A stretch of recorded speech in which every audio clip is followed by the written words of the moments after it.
আসসালামু আলাইকুম, আমি এস এম আরাফাত ফেরদৌস, পড়াশোনা করতেছি ঢাকা মেডিকেল কলেজে। তো আজকের এই ভিডিওটা হলো মেডিকেল সেকেন্ড টাইমারদের জন্য, যারা এখন থেকে মেডিকেল সেকেন্ড টাইম প্রিপারেশন নিচ্ছ।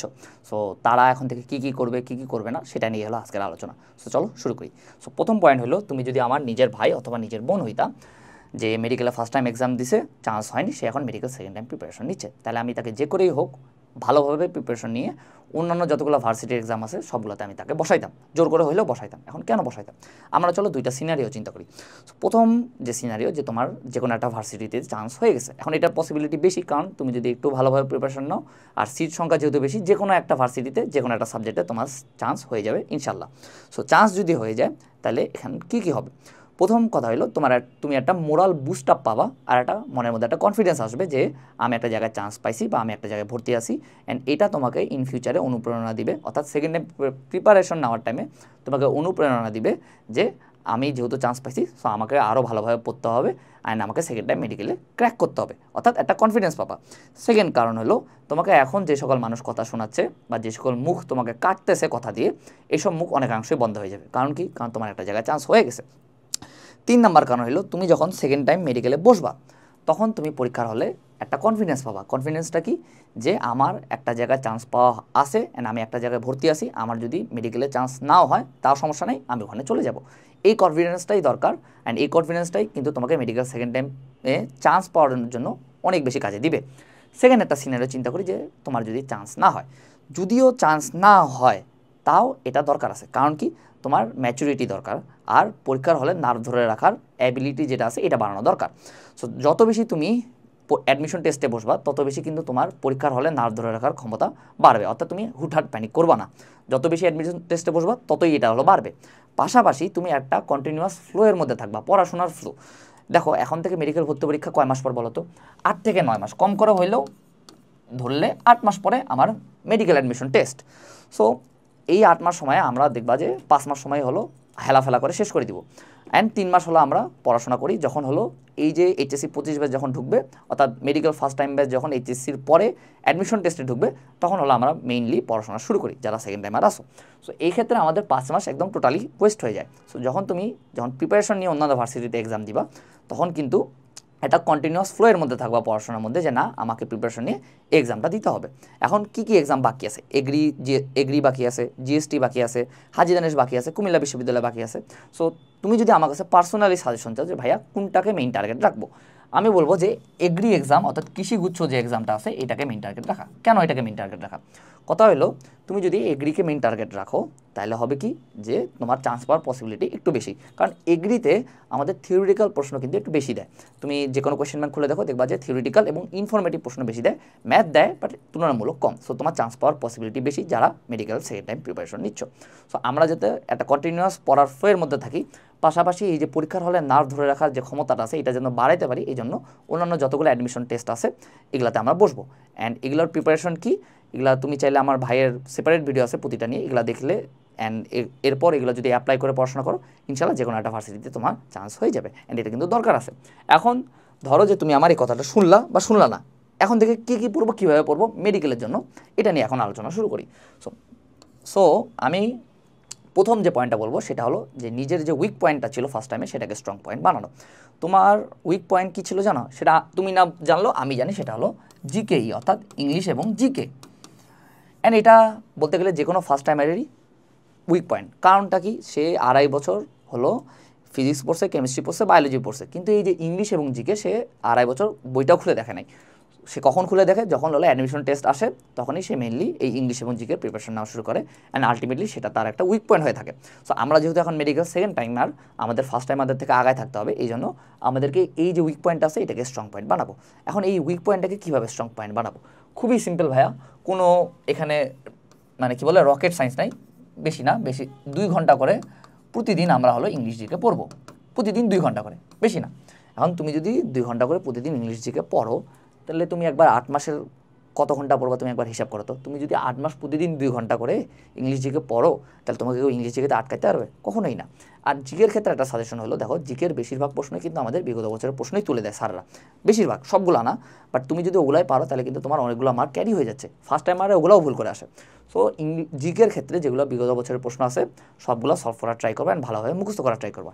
ইংলিশের ক্ষেত্রে প্রায় 100%ই আমাদের বিগত বছরের প্রশ্ন তুলে দেয়, অর্থাৎ বিভিন্ন পরীক্ষা হতে পারে, সেটা চাকরির পরীক্ষা হতে পারে, সেটা ভার্সিটির পরীক্ষা হতে পারে, সেটা বিসিএসের পরীক্ষা হতে পারে, অর্থাৎ বিগত বছরে যতগুলো এমসিকিউ আছে সবগুলো সলভ করার ট্রাই করবো ইংলিশ এবং জিকের ক্ষেত্রে। অ্যান্ড এখানে একটা কথা বলে রাখি, ইংলিশের ক্ষেত্রে তুমি একটু ভোকাবুলারি পার্টটাকে একটু বেশি গুরুত্ব দিবা। গ্রামাটিক্যাল পার্ট যেটা আছে এটা তুমি এমনিতেও পারবা, এটাতে সময় দিলে পারবা, বাট ফার্স্ট টাইমারদের মেইন উইক পয়েন্ট কী বলো তো, ভোকাবুলারি ওরা কিন্তু পারে না। সো ওদের থেকে আগায় থাকার জন্য আমরা ইংলিশে ভোকাবুলারি পার্টটাকেও একটু বেশি গুরুত্ব দিব। অ্যান্ড যতগুলো বিগত বছরের প্রশ্ন আছে সেগুলো ভালোভাবে বুঝে বুঝে মুখস্থ করার ট্রাই করবো। অ্যান্ড সবথেকে ইম্পর্টেন্ট কথা হলো, দেখবা যে 10 থেকে 12টা টপিক আছে ইংলিশের, যেগুলো থেকে কিন্তু বারবার কোয়েশ্চেন রিপিট হয় মেডিকেল ভর্তি পরীক্ষায়। সো ওগুলোর উপর 100% দক্ষতা আনার পর অন্যান্য আদার্স যে টপিক আছে ওগুলাতে যাইতে পারো। এখন ইংলিশ এবং জিকের কীভাবে প্রিপারেশন নিব এটা তো আমি ইন শর্টে বললাম, ডিটেলস ভিডিও কিন্তু আমার আছে চ্যানেলে, চাইলে এটা দেখে নিতে পারো। ঠিক আছে। সো প্রথম কথা হলো যে আমার ফার্স্ট টাইমারদের যে উইক পয়েন্ট আছে এটাকে আমরা নিজেদের স্ট্রং পয়েন্ট বানাবো। আর এখানে আমি আরেকটা জিনিস বলে রাখি, তোমার একটা বড় টার্গেট রাখবা যে আমি ইংলিশ এবং জিকেতে 25 মার্কের মধ্যে 25ই ক্যারি করব। যদি বড় টার্গেট রাখো তাহলে কম করে হলেও তার কাছাকাছি যেতে পারবো, অর্থাৎ 22-23 পায়েও পাস করে আসতে পারো। আর তুমি যদি আগে থেকে টার্গেট রাখো যে না আমি 20, 18, 20 পাবো বা 21 পাইলেই আমার মোর দেন এনাফ, তাহলে হবে কি তুমি মেইন পরীক্ষায় যায় 18-19 পায়ে চলে আসবা। সো অবশ্যই আমরা বড় টার্গেট রাখবো, অর্থাৎ 25-এ 25 ক্যারি করার ট্রাই করব। এরপর আসি যে কম করে একটা অফলাইন কোচিং সেন্টারে এখন থেকে অ্যাডমিট থাকা অ্যান্ড সেটার রুটিন ফলো করে এক্সাম দেওয়ার ট্রাই করা। দেখো আমি তোমাকে কিছুক্ষণ আগে একটু বললাম যে ভাইয়া ভার্সিটির প্রিপারেশন নিয়ে এক্সাম দাও, ভার্সিটির যেগুলো এক্সাম আছে সেগুলো অ্যাটেন্ড করো। এখন আবার বলতেছি ভাইয়া তুমি যে কোনো একটা অফলাইন কোচিং সেন্টারে ভর্তি হও, যেটা তোমার পছন্দ মতো বা যেটা তোমার সুবিধা মতো সেটা রুটিন ফলো করে প্রতিদিন এক্সাম দেওয়ার ট্রাই করো। প্রতিদিন তো এক্সাম হয় না, একদিন পর একদিন হয়, অর্থাৎ মাঝখানে একদিন গ্যাপ থাকে, এটা ট্রাই করিও। এখন দেখো তোমার দিনের সময় আছে 24 ঘন্টা, 24 ঘন্টার মধ্যে আমি ধরলাম তুমি 8 ঘন্টা ঘুমাও, হাতে সময় আছে তোমার কত বলো তো 16 ঘন্টা। 16 ঘন্টার মধ্যে তুমি 6 ঘন্টা মেডিকেলের পড়াশোনা করলা, কম করে ধরে নিলাম, অ্যান্ড মাঝখানে তো আবার একদিন গ্যাপ আছে, আর সাথে তুমি 4 ঘন্টা যদি প্রতিদিন ভার্সিটির প্রিপারেশন নাও তাহলে তোমাকে কেউ থামাইতে তো পারবে না। সো এক্ষেত্রে আমার সাজেশন হলো যে আমরা যে কোনো একটা অফলাইন কোচিং সেন্টারে অ্যাডমিট হব অ্যান্ড সেটার যে রুটিনটা আছে সেটা ফলো করবো, অ্যান্ড সেভাবেই আমরা আগাবো, অর্থাৎ মেডিকেল প্রিপারেশন নিব, পাশাপাশি হালকা পাতলা করে ভার্সিটির প্রিপারেশন নিব যারা একদম সোললি মেডিকেলে পড়তে চাচ্ছ। আবার এখানে একটা কথা আছে, যে কোনো একটা বললাম না, তোমার যদি ইচ্ছা হইতে পারে তুমি দুইটাতেও ভর্তি হইতে পারো, অ্যান্ড দুইটাতে এক্সাম দিলে আরও ভালো, অর্থাৎ একটা রুটিন ফলো করবা আর একটাতে যায় তোমার রেসিডুয়াল ভলিউম কেমন ওটা চেক করলাম। ঠিক আছে। অ্যান্ড এখানে একটা বলে রাখি, তুমি যেই এক্সামই দাও না কেন পড়ে দেওয়ার পরে যেটা ভুল করবা এই ভুলটা বইয়ের মধ্যে মার্ক করে রাখবা, যেন সেকেন্ড টাইম যেন তোমার আর ভুলটা না হয়, তাহলে তোমার অ্যাকুরেসি রেট কিন্তু আস্তে আস্তে বাড়বে। এরপরে আসি বায়োলজির ক্ষেত্রে। দেখো ভাইয়া তোমরা 2 বছর ধরে বায়োলজি পড়ছো, আলহামদুলিল্লাহ যতটুকু বেসিক হয়েছে বা যতটুকু বোঝার দরকার ততটুকু বুঝছো। এখন তোমাকে আমি একটা প্রশ্ন করতেছি, তুমি যে কোনো সালের একটা মেডিকেল ভর্তি পরীক্ষার প্রশ্ন খুলো, বায়োলজি প্রশ্নটা দেখো বা এর আগের বছরের বায়োলজি প্রশ্নটা দেখো, কয়টা প্রশ্ন তুমি বেসিক দিয়ে পারতা। আসলে বায়োলজিতে ভালো করার জন্য একটা জিনিসই দরকার, সেটা হলো আমাদের রেসিডুয়াল ভলিউমটা কি, অর্থাৎ যার মুখস্থ বিদ্যা যত ভালো, অর্থাৎ যার খেয়াল রাখার ক্ষমতা যত ভালো, সে হলো মেডিকেল ভর্তি পরীক্ষায় বায়োলজিতে কোপায় আসে, অ্যান্ড সেও মেডিকেল ভর্তি পরীক্ষায় চান্স পায় আসে। সো রেসিডুয়াল ভলিউম বাড়ানোর একটাই টেকনিক, সেটা হলো নিজে পড়া, বারবার করে পড়া। তুমি যদি এখনও আসে 2.5-3 ঘন্টার করে ক্লাস করো, যেই জিনিস বইয়েই আসে সেই জিনিস ভাইয়ারা বোর্ডে তুলছেন ওটা তুমি নোট করো, ভাইয়ারা রুই মাছের ধমনী যন্ত্র আর্ট করতেছেন তুমি ওইটাও দেখে দেখে বুঝতেছো, তাহলে এটা আসলে খুবই হতাশাজনক। এভাবে যদি করো তাহলে কিন্তু মেডিকেল সেকেন্ড টাইমে চান্স পাওয়ার পসিবিলিটি তোমার কিন্তু কমে যাচ্ছে। সো এক্ষেত্রে আমরা কী করবো, আমরা এক্ষেত্রে আজমল স্যার এবং হাসান স্যারের বই ঠাডায় মুখস্থ করব, অর্থাৎ এই দুইটা বইয়ের আমরা 100% এফিসিয়েন্সি আনবো। এই দুইটা বইয়ে 100% এফিসিয়েন্সি আনার পর, যেহেতু আমরা সেকেন্ড টাইমার আমাদেরকে ফার্স্ট টাইমারদের থেকে একটু আগায় থাকতে হবে, সেহেতু আমরা একটু এক্সট্রা রাইটারের দিকে ফোকাস দেবো। এবার যদিও এক্সট্রা রাইটার থেকে প্রশ্ন আসে নাই, ইন ফিউচার যদি আসে তাহলে ফার্স্ট টাইমাররা একটু বাস খাবে, তোমরা একটু সুবিধা পাবা। সো এই ক্ষেত্রে আমি বলবো যে কোন কোন চ্যাপ্টার পড়বা। বায়োলজি ফার্স্ট পেপারের 1, 2, 3, 4, 5, 11 এই কয়েকটা চ্যাপ্টার পড়া মোর দেন এনাফ। বায়োলজি সেকেন্ড পেপারের 1, 2, 3, 4, 5, 8, 10 আর 11 এই কয়েকটা চ্যাপ্টারের এক্সট্রা রাইটার পড়া মোর দেন এনাফ। এই যে এক্সট্রা রাইটারগুলো পড়তে কেন বলছি, কারণ তোমরা একবারই ভালোভাবে হাসান স্যার এবং আজমল স্যারের বই ভালোভাবে পড়ছো ফার্স্ট টাইমে, আবার তুমি এখন একটা এক্সট্রা সময় পাচ্ছ। সো এই জন্য আমি এটা সাজেস্ট করতেছি, বাট ফার্স্ট টাইম আমাদের এটা কিন্তু আমি সাজেস্ট করি না। সো আমরা এক্সট্রা রাইটারের বই পড়বো, পাশাপাশি হাসান এবং আজমল স্যারের বই পড়বো, এটা শেষ হওয়ার পর এক্সট্রা রাইটারে সুইচ করবো। এখন এক্ষেত্রে একটা জিনিস বলে রাখি, প্লিজ ভাইয়া এখন আসলে বেসিকের পিছনে দৌড়ায়ও না, নিজে কী পড়া লাগবে বইয়ের মধ্যে এগুলা একটু ফাইন্ড আউট করার চেষ্টা করো, বেশি করে এক্সাম দাও, আর নিজের যে পড়ার সময়টুকু আছে এটুকু বাড়ানোর ট্রাই করো। হাসান স্যার এবং আজমল স্যারের বইয়ের কী পড়া লাগবে এটার জন্য আমার কিন্তু একটা আলাদা কোর্স আছে, বায়োলজি এরিয়া মার্কিং কোর্স, চাইলে এটাতে অ্যাডমিট হতে পারো। অ্যান্ড তুমি যদি আমার নিজের ভাই অথবা নিজের বোন হইতাম তাহলে আমি এটা সাজেস্ট করতাম যে তুমি 15 দিনে কোর্সের যতগুলো ক্লাস আছে সবগুলো শেষ করো, বেশি না। অ্যান্ড তুমি যদি একদম ডেডিকেটেডলি ক্লাস করো তাহলে 7 দিনে শেষ হয়ে যাবে। তখন তুমি বুঝতে পারতেছো যে আজমল স্যার এবং হাসান স্যারের বইয়ে কোন কোন জিনিস পড়তে হবে, কোন কোন অংশ বাদ দিতে হবে। অ্যান্ড তুমি যদি একবারটা আইডেন্টিফাই করতে পারো, দেন তুমি যতবার রিভাইজ দিবা তত বেশি কিন্তু তোমার রেসিডুয়াল ভলিউম বাড়বে। অ্যান্ড দেন তুমি এক্সট্রা রাইটারে সুইচ করতে পারো। সো PR10 QR কোড যদি ইউজ করো, তুমি বায়োলজি এরিয়া মার্কিং কোর্সটা কিন্তু 765 টাকায় পাবা। এখন আমি খুব বেশি চিত্র আর্ট করায় বা স্লাইড পড়াইনি, মেইন বই পড়াইছি, যা যা পড়ানো লাগবে তাই পড়াইছি। অ্যান্ড হয়তো বা বোরিং লাগবে, বাট তুমি যদি ক্লাসগুলো করা শেষে নিজে যদি পড়ো তাহলে তুমি বুঝতে পারবা যে কী কী পড়তে হবে আর কী কী পড়তে হবে না। সো এটা গেলো বায়োলজি। মেইন কথা হলো বায়োলজি যে নিজে পড়তে হবে, ক্লাসের প্রতি বেশি ফোকাস দেবো না, ক্লাস করলেও একবার করবো, বাট মেইন বা নিজে পড়ার যে সময়টুকু আছে এটুকু আমরা বাড়াবো। ফিজিক্স এবং কেমিস্ট্রি, দেখো ফিজিক্স এবং কেমিস্ট্রিতে আমি তোমাকে বললাম না যে ভার্সিটির প্রিপারেশন নিচ্ছি, পাশাপাশি আমরা মেডিকেলের প্রিপারেশন নিব। ফিজিক্স আমরা পড়বো ভালোভাবে, মেইন বই পড়বো, তারপর অনুশীলনী পড়বো। বাট ফিজিক্সের যে শর্ট সিলেবাসের যে চ্যাপ্টারগুলো আছে না, এগুলো পড়ার টাইমে আমরা করবো কি, এই যে কৃষিগুচ্ছ বা তোমার যেটা টার্গেটেড ভার্সিটি সেটার কোশ্চেন ব্যাংকটা একটু দেখবো, যে দেখি তো কেমন প্রশ্ন আসছে। পাশাপাশি ফিজিক্সের শর্ট সিলেবাসের যে সূত্রগুলো আছে ওই চ্যাপ্টারের, ওগুলো একটু ভালোভাবে মুখস্থ রাখার ট্রাই করবো। তাহলে হবে কি, একদিক দিয়ে তুমি ফিজিক্সের মেইন বই পড়তেছো, প্লাস তুমি অনুশীলনী পড়তেছো, মেডিকেল প্রিপারেশন হচ্ছে। আর কোয়েশ্চেন ব্যাংক দেখতে সর্বোচ্চ 2 থেকে 1 ঘন্টা টাইম লাগবে, তাহলে কিন্তু তোমার ভার্সিটি প্রিপারেশনটাও কিন্তু আগানো হয়ে যাচ্ছে। সো এক্ষেত্রে আমরা ফিজিক্স এইভাবে হলো একটু প্রিপারেশন নিব। এরপর আসলে কেমিস্ট্রির ক্ষেত্রে তুমি ফার্স্ট টাইমে যেই বই পড়ো না কেন, এখন তোমাকে হাজারি স্যার বই পড়তে হবে। হাজারি স্যারের বই এমন একটা বই, এই বইটা ভার্সিটি বলো, মেডিকেল বলো, বুয়েট অ্যাডমিশন বলো বা ইঞ্জিনিয়ারিং অ্যাডমিশন বলো, সবগুলোর ক্ষেত্রে এটা একটা বাইবেল, অর্থাৎ এই বই থেকে বেশিরভাগ প্রশ্নই হয়। সো কেমিস্ট্রির ক্ষেত্রে আমি বলবো এখন থেকে হাজারি স্যারের বইটা ভালোভাবে পড়া, দাগালা লাইনগুলো বেশি বেশি বেশি বেশি করে পড়া, পাশাপাশি অনুশীলনীগুলো বুঝে বুঝে মুখস্থ করা ট্রাই করা। কেমিস্ট্রি বা ফিজিক্সের ক্ষেত্রে ভালো করার একটাই টেকনিক, মেইন বই পড়তে হবে, তারপর অনুশীলনী পড়তে হবে, অনুশীলনীগুলো বুঝবো, দেন ওগুলো মুখস্থ করবো। অ্যান্ড যেগুলো দেখবা যে ফিজিক্স এবং কেমিস্ট্রির কিছু কিছু ম্যাথ আছে যেগুলো আসলে হাতে কলমে করা যায় না, অ্যান্ড এই ম্যাথগুলো আমরা হলো সোজা বাংলা ভাষায় মুখস্থ রাখবো, ঠিক আছে। এরপর আসলে হলো আমরা অনুশীলনী। দেখো তোমরা ফার্স্ট টাইম এক্সাম দিছো না, আমি তোমাদের একটা জিনিস বলছিলাম না যে অনুশীলনী পারা কিন্তু খুব সোজা না, তুমি পরীক্ষার হলে ভুল করে আসবা। অ্যান্ড দেখো বেশিরভাগ সেকেন্ড টাইমারে কিন্তু, এখন যারা সেকেন্ড টাইমার আসো তারা কিন্তু অনুশীলনীর প্রশ্ন ভুল করে আসছো, সোজা প্রশ্ন। সো এখন আমরা করব কি, আমরা অনুশীলনীতে 100% এফিসিয়েন্সি আনবো, অর্থাৎ অনুশীলনীর যে কয়টাই প্রশ্ন দেখ, 20টা দিলে 20টা, 25টা দিলে 25টা, 40টা দিলে 40টা, যে কয়টা প্রশ্নই দেখ আমরা এতটুকু এনশিওর করে আসবো যে মেডিকেল ভর্তি পরীক্ষার সবগুলো অনুশীলনীর প্রশ্ন আমি 100% অ্যান্সার করে আসছি। কোন কোন অনুশীলনী পড়বো, হাজারি স্যার, কবির স্যার কেমিস্ট্রির ক্ষেত্রে, ফিজিক্সের ক্ষেত্রে ইসাক স্যার, তপন স্যার, বায়োলজির ক্ষেত্রে অক্ষরপত্র প্রকাশনী, পাশাপাশি আলিম স্যারের যে অনুশীলনী আছে এগুলো পড়লেই মোর দেন এনাফ।